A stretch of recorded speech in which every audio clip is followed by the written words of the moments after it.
Sejumlah nama mulai dikaitkan dengan kursi Gubernur Bank Indonesia. Salah satunya adalah Menteri Keuangan Purbaya Yudisadewa.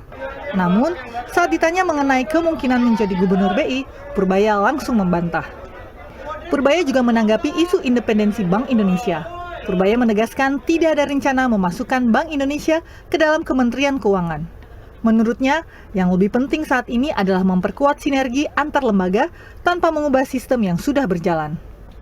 Adapun ia menilai keterlibatan DPR dalam pengawasan tidak menjadi persoalan, selama dijalankan secara terbuka dan transparan. Pak mengajukan diri jadi gubernur BI nggak Pak? Enggak. Kenapa Pak? Kenapa? Stimulus besar 2 untuk kasih. Kenapa Anda nyuruh saya ke BI? Enggak, saya nanya apakah Bapak akan mengajukan? Enggak. Nama Bapak masuk bursa. Mungkin ada pertimbangan. Kalau setiap bursa itu saya selalu masuk kemana-mana, tapi nggak pernah jadi. Jadi saya di sini udah syukur lah. Pak, untuk stimulus soal insentif kendaraan listrik Pak, apakah semua diberikan ke Katanya BI akan masuk ke kementerian, Pak. Yang bilang siapa? Ada isu-isunya, gosip, Pak. Nanti kita lihatlah perkembangannya seperti apa. Jadi saya terlalu dini kalau kita akan.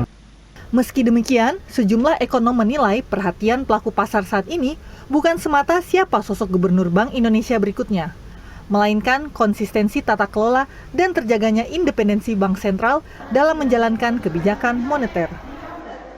Banyak orang kekhawatiran itu bukan masalah Pak Peri mundur atau siapa penggantinya. Karena kan biasa ya Gubernur BI itu ganti. Tetapi takutnya itu memang rule of game-nya berubah. Ya kan, sebagai contoh ketika Pak Peri mundur, kenapa Mensesnek yang mengumumkan, bukan dari Bank Indonesia atau Pak Peri sendiri.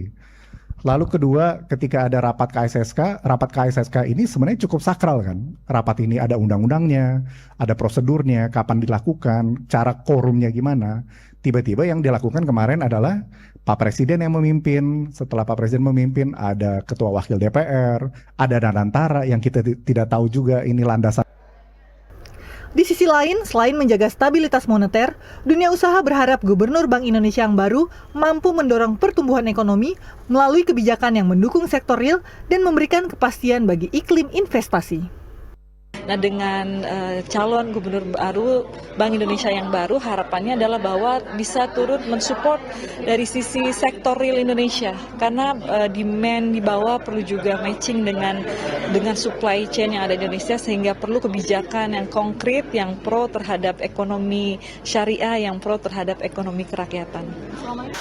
Hingga kini pemerintah belum mengumumkan siapa nama yang akan diusulkan sebagai Gubernur Bank Indonesia. Nantinya, calon terpilih harus mendapatkan persetujuan DPR sebelum resmi memimpin Bank Sentral untuk periode berikutnya. Desi Aritonang, Aryo Asmoro, Jakarta.